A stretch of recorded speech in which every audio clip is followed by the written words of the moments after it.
Et salut à tous, on se retrouve pour une nouvelle vidéo Speed Duel, un deck profile de nouveau. Et je vais vous présenter aujourd'hui un deck que j'avais déjà présenté sur la chaîne il y a très longtemps, avant les nouvelles extensions, et que j'ai très clairement amélioré avec les nouvelles cartes, surtout de cicatrices de bataille. Donc on se lance tout de suite dans la vidéo.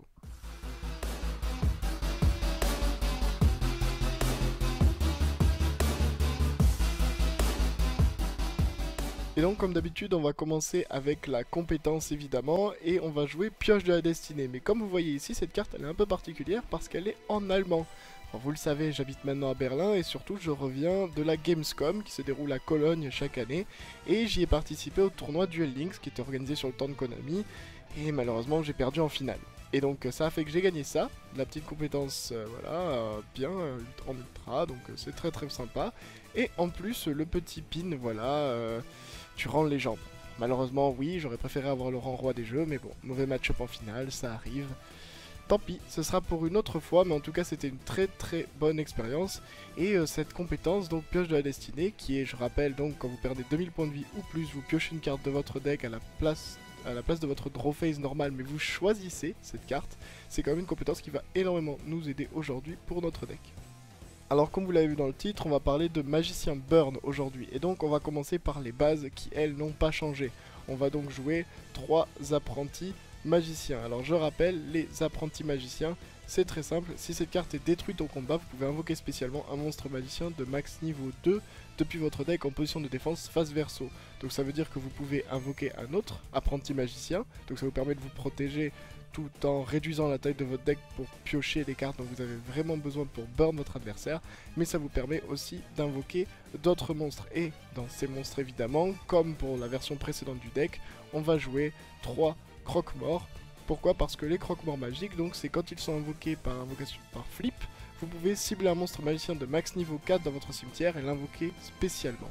Et donc ça vous permet de très très bons combos évidemment avec l'apprenti magicien, parce que vous pouvez aller chercher avec l'apprenti magicien un croque-mort, le poser face verso, réinvoquer ensuite l'apprenti magicien, etc., etc. Donc une très bonne protection. Mais dans les petits changements comparés à la decklist d'avant, évidemment, là on joue d'autres magiciens qu'on peut récupérer avec l'apprenti magicien. Et par là, je veux parler des 2 magiciens de la foi. Alors pourquoi on les joue? Eh bien, déjà parce qu'ils sont donc searchables, comme je l'ai dit, par l'effet de l'apprenti magicien, vous pouvez les invoquer face verso. Et en plus, on joue des cartes de magie qui sont assez intéressantes à récupérer en main. Et je vais vous montrer ça un peu plus tard dans la vidéo. Et pour terminer sur les magiciens, mais pas sur les monstres, attention, je joue également une malédiction des protecteurs du tombeau. Alors, tout simplement parce que ça fait 500 de dégâts, vous pouvez combo potentiellement avec le croque-mort magique pour la réinvoquer, etc. Et donc burn votre adversaire plus souvent, tout en ayant un monstre en protection. Donc c'est assez utile, et c'est la seule carte que j'ai gardée du paquet protecteur du tombeau que vous aviez vu dans la dernière decklist où j'avais présenté un magicien burn, parce que maintenant on est beaucoup moins centré justement sur ces cartes là pour burn notre adversaire. Mais alors vous allez me dire, Ankara, mais si on n'a plus 3 malédictions et le canonnier, comment on fait pour burn l'adversaire et lui faire 4000 de dégâts? Bah c'est pas si dur en fait, parce que maintenant on a cette super carte, et oui, la sphère explosive, et ça c'est quand même qualitatif. Alors je les ai en anglais évidemment, mais vous connaissez l'effet de cette carte. Si elle est en position de défense face verso donc, et qu'elle est attaquée, vous arrêtez l'attaque là, et vous équipez cette carte au monstre adverse. Jusque là déjà ça vous permet de temporiser une attaque, et en plus durant la prochaine stand-by phase de votre adversaire, eh bien vous envoyez Blast Faire au cimetière avec le monstre à laquelle elle est équipée, et votre adversaire prendra des dégâts égaux à l'attaque du monstre détruit, en plus à l'attaque du monstre détruit, les dégâts qu'il avait sur le terrain, enfin l'attaque qu'il avait sur le terrain. Donc ça veut dire que si un monstre adverse, je ne sais pas moi, une épée amazonesse est boostée de 500 points d'attaque grâce à un kunai shen et donc il tape 2000, et bien votre adversaire prendra 2000 points de dégâts. Donc c'est extrêmement puissant dans un deck burn, et bien tout simplement ça prend un peu la place des protecteurs du tombeau. Mais on va pas tout à fait terminer quand même avec les monstres, on a encore des magies dont on doit parler derrière, et je joue évidemment la nouvelle carte Forgeron Kitetsu, qui est extrêmement puissant, tout simplement parce que Kotetsu vous permet d'aller chercher une carte d'équipement depuis votre deck quand il est invoqué par invocation flip. Et évidemment, de quelle carte d'équipement on parle? Eh bien on parle évidemment du masque du maudit, qui est très très fort. Vous connaissez cette carte évidemment, le monstre équipé de cette carte ne peut pas attaquer, et une fois par tour durant votre standby phase, vous infligez 500 points de dégâts au contrôleur du monstre équipé. Et en plus, là vous commencez je pense à voir les combos, hein, évidemment, Kotetsu vous permet d'aller chercher ça, et si jamais votre adversaire d'une manière ou d'une autre détruit le masque du maudit, et bien vous pouvez toujours aller récupérer et invoquer face verso un magicien de la foi pour aller le récupérer dans le cimetière. Et maintenant on est à 18 cartes et il en manque donc 2 et vous avez vu j'ai énormément de magiciens dans ce deck et donc qu'est-ce que je joue? Et bien tout simplement de baguettes magiques. Alors les baguettes magiques, et bien elles sont là pour deux raisons. Déjà parce que c'est extrêmement fort pour piocher, hein. Vous envoyez un monstre donc magicien au cimetière, vous piochez 2 cartes, c'est quand même très très fort. Et surtout vous l'avez vu, on a beaucoup de monstres qui s'invoquent par invocation flip. Donc si notre adversaire est malin et ne prend pas trop de risques dans certaines situations, ben peut-être qu'il n'attaquera pas en fait dans vos monstres face verso. Donc vous serez obligé, vous, de les invoquer par invocation flip, ce qui veut dire les mettre en mode attaque. Et vous avez vu, nos monstres ils n'ont pas beaucoup de points d'attaque. Donc c'est vraiment pas une bonne idée de faire ça. Mais grâce à la baguette magique, eh bien vous corrigez ce problème. Vous invoquez par invocation flip, vous activez l'effet du monstre, quel qu'il soit, puis vous utilisez la baguette magique, vous l'envoyez au cimetière, vous piochez 2 cartes, vous allez dans ce cas là sûrement piocher un autre monstre à poser face verso, et hop, plus de risque de prendre des dégâts directs. Alors là vous allez me dire, mais Ankara, mais comment on fait pour battre Protecteur du Tombeau? Parce que c'est vrai que c'est quand même un des meilleurs decks de la bêta, et avec un deck comme celui-ci, voilà, c'est vrai qu'on n'a pas beaucoup de protection, on n'a que des monstres face verso, bon on peut se faire facilement exploser. Alors ce qui est important, c'est que ce deck est un deck burn, mais qui se meule lui-même et se réduit en taille très très rapidement. Vous l'avez vu, c'est assez facile de voilà, récupérer des cartes de votre deck, piocher depuis votre deck, etc. etc. Donc déjà, ça veut dire que vous pouvez assez facilement avoir un side deck que vous allez piocher assez vite, mais aussi vous pouvez aller au-delà des 20 cartes sans trop de soucis. Et donc là, je vais vous présenter bien quelques cartes qui peuvent justement aider énormément ce deck en fonction des match-ups. Et donc ces cartes que je vais vous présenter, eh bien c'est tout simplement les épées amazonesses et les à moitié fermées. Alors pourquoi on les utilise? Et bien tout simplement parce que contre Protecteur du Tombeau, contre d'autres decks qui seront peut-être trop agressifs pour vous, et bien vous mettez juste une épée amazonesse en position d'attaque, et votre adversaire, eh bien, il sera obligé de l'attaquer, tout simplement, et donc de prendre des dégâts. En plus, si vous avez à moitié fermé, eh bien, ça veut dire que vous pouvez diviser l'attaque de l'épée amazonesse par 2, mais l'empêcher d'être détruit au combat pendant ce tour, et votre adversaire sera quand même obligé de finir son attaque dans l'épée amazonesse, et donc de prendre des dégâts augmentés en plus par l'effet d'à moitié fermé. Et au-delà de ça, je rappelle quand même qu'on joue le magicien de la foi, donc évidemment, à moitié fermé, on peut le récupérer pour potentiellement l'utiliser de nouveau, et à moitié fermé n'est pas utile qu'avec l'épée amazonesse. À moitié fermé, ce sera aussi très très utile de manière générale pour temporiser avec un monstre.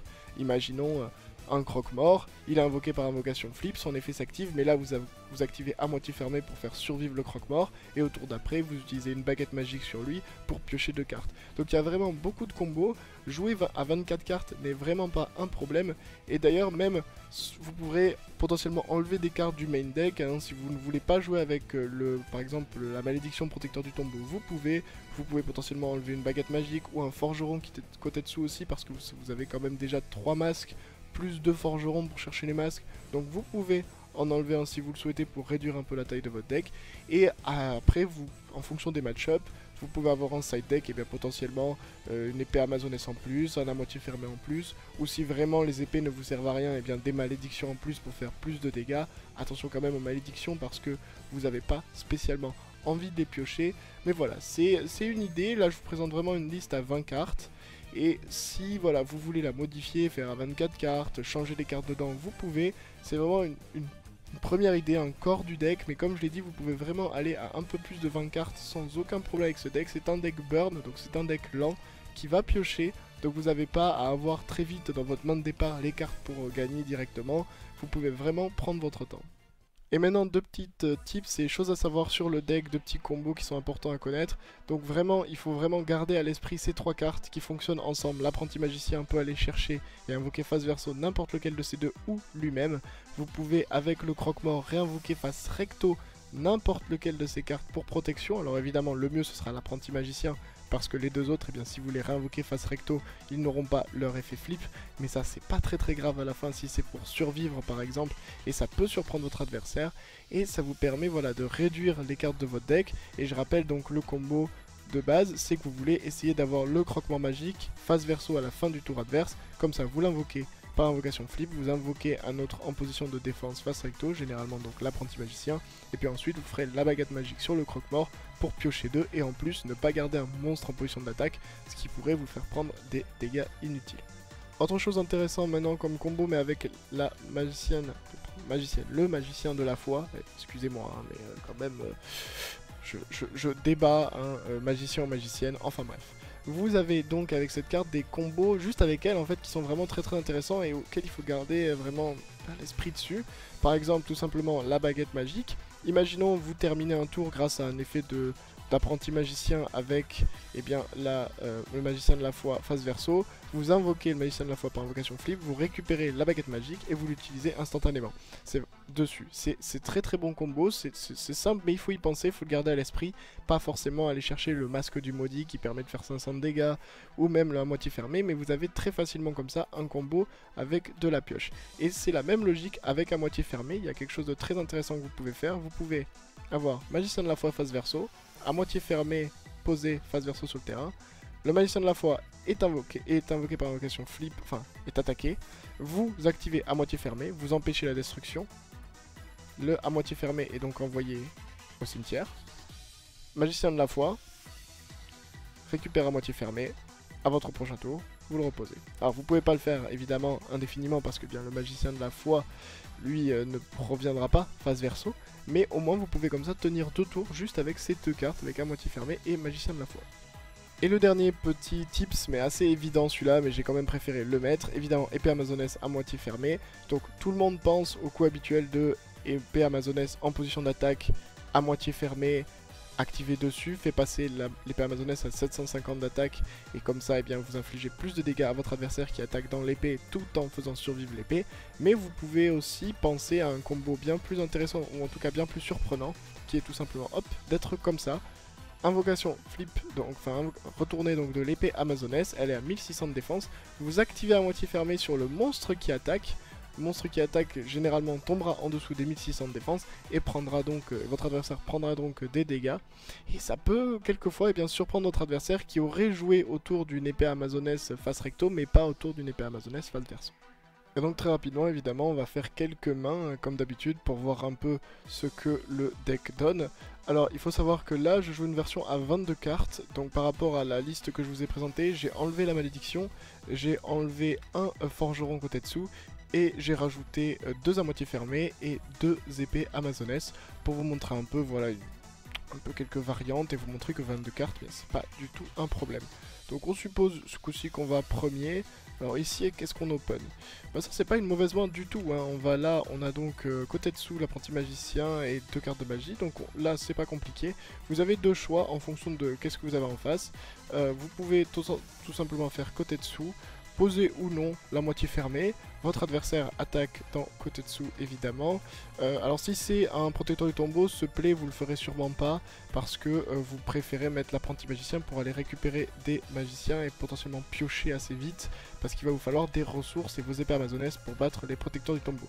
Mais dans un autre match-up, c'est ce que vous allez faire, vous allez hop récupérer donc le masque du maudit, vous piochez une autre carte, une autre baguette magique, pourquoi pas, vous mettez l'apprenti magicien, vous équipez le masque du maudit au premier monstre adverse qui a été invoqué, vous avez toujours en plus le à moitié fermé qui est toujours là, donc bon, ça vous protège, votre adversaire va automatiquement attaquer donc l'apprenti magicien, là, logiquement, imaginons il a qu'un seul monstre pouvant attaquer parce que vous avez bloqué l'autre avec le masque du maudit, vous pouvez faire donc, et vous devez le montrer, je rappelle évidemment, le croque-mort magique. On mélange rapidement. Et là, regardez un peu, ça vient à votre tour. On pioche donc un Kotetsu en plus. Mais là, vous faites activation, donc flip du croque-mort. Vous ramenez l'apprenti magicien. Mais comme je l'ai dit, le croque-mort est en attaque. Vous aimez pas spécialement ça. On s'en moque. Baguette magique. Vous envoyez les 2 au cimetière. Vous piochez 2 cartes de plus. Et on se retrouve donc avec l'épée amazonesse, avec une sphère explosive, avec un autre forgeron pour aller potentiellement chercher un autre masque du maudit. Une autre baguette magique si nécessaire, même si là ici c'est pas très utile, et en plus vous avez la moitié fermée, ce qui vous permet donc le combo avec l'épée amazonesse, donc vous avez vraiment un bon départ de game. Alors on est reparti alors avec une autre main. Alors il faut savoir que quand vous êtes dans un BO, généralement votre adversaire il aimera pas que vous commenciez, parce qu'évidemment commencer ça vous permet de mettre en place votre terrain directement, et c'est pas la meilleure chose, alors que je ne sais plus mélanger, c'est incroyable. Mais voilà, c'est pas la meilleure chose, donc potentiellement il peut vous faire aller deuxième. Voilà, vous jouerez second et comme ça il aura le temps de faire des petits positionnements. Mais c'est pas non plus très bon en fait contre notre deck. Mais on va quand même regarder. Ici voilà, une main bon avec que des monstres et encore une épée amazonesse. Alors là, honnêtement, la main elle est moins folle. Mais ce qu'on peut faire, si on est premier, on va faire de nouveau Kotetsu. Et hop, Kotetsu donc sera activé. On va chercher hop un masque du maudit. On mélange notre deck. On espère que le mélange évidemment nous permettent de hop piocher une magie. C'est le cas, on pioche une baguette magique et là ça devient très intéressant parce que vous pouvez faire donc masque du maudit, vous allez faire la blast sphère sûrement et vous allez attendre comme ça, blast sphère, l'effet s'active, votre adversaire donc va vous sûrement pouvoir peut-être faire une attaque au maximum, vous piochez encore et là voilà, vous avez votre apprenti magicien, vous avez des baguettes magiques et vous êtes pas mal du tout dans la partie. Si vous avez peur que votre adversaire de nouveau joue protecteur ou quoi que ce soit, vous pouvez aussi invoquer bêtement une épée amazonesse en attaque, c'est à vous de voir. Mais ça, là vous avez de bons combos avec la baguette magique, etc. Donc normalement, même si c'est pas une main super, vous pourrez vous en sortir. Et une petite dernière pour la route, donc on va de nouveau faire comme si on était premier, on regardera quand même la 5e carte. Une très bonne main, vous avez apprenti magicien et évidemment la baguette magique et 2 blasphères, donc ça peut vraiment vous être utile. Et si on avait été 5ème, un autre apprenti magicien, là limite on est content d'être premier dans ce cas là, parce que tout simplement on n'aura pas à le piocher. Donc là le premier tour est assez évident, enfin vous avez 2 possibilités de nouveau en fonction de ce que vous joue votre adversaire. Vous pouvez directement démarrer avec une blasphère pour lui faire des dégâts, ou vous pouvez faire avec l'apprenti magicien. Le play assez safe potentiellement c'est peut-être l'apprenti magicien. L'apprenti magicien donc ça, hop, est détruit, ça permet d'aller chercher, et bien là ça dépend en fait de la situation adverse. C'est-à-dire vous devez calculer en fonction de combien d'attaques votre adversaire va encore pouvoir faire. Si il peut encore faire 2 attaques ou une attaque, vous allez chercher un apprenti magicien. Pourquoi? Parce que l'apprenti magicien ensuite va permettre d'aller chercher le croque-mort. En fait, vous voulez vous retrouver avec un scénario où à la fin de la battle phase de votre adversaire, vous avez un croque-mort face verso. C'est ça que vous voulez. De toute manière, vous voulez ça. Pourquoi vous voulez ça? Tout simplement parce qu'après, vous piochez. On pioche à moitié fermé. Vous faites, de nouveau, comme j'ai dit, invocation du croque-mort. Vous ramenez l'apprenti magicien et vous faites la baguette magique sur le croque-mort. Donc ça vous donne un avantage de 2 cartes tout en invoquant en plus un monstre de votre cimetière. Ça vous permet de piocher. Et ici, vous le voyez, on a quand même une bonne main. On va pouvoir sûrement, là, vu la situation, juste poser blasphère et poser, hop, le à moitié fermé. Et là, on est vraiment bien installé. Et c'est ainsi que se termine cette vidéo, j'espère qu'elle vous aura plu. Si c'est le cas, n'hésitez pas évidemment à vous abonner, à me rejoindre sur tous mes réseaux sociaux qui sont dans la description. Et bien, laissez un petit pouce bleu, laissez un commentaire évidemment, et n'hésitez pas à m'envoyer des MP, etc. si vous avez des questions sur ce deck. Je vous dis à très vite pour de nouvelles vidéos, c'était Ankara, and I'm out.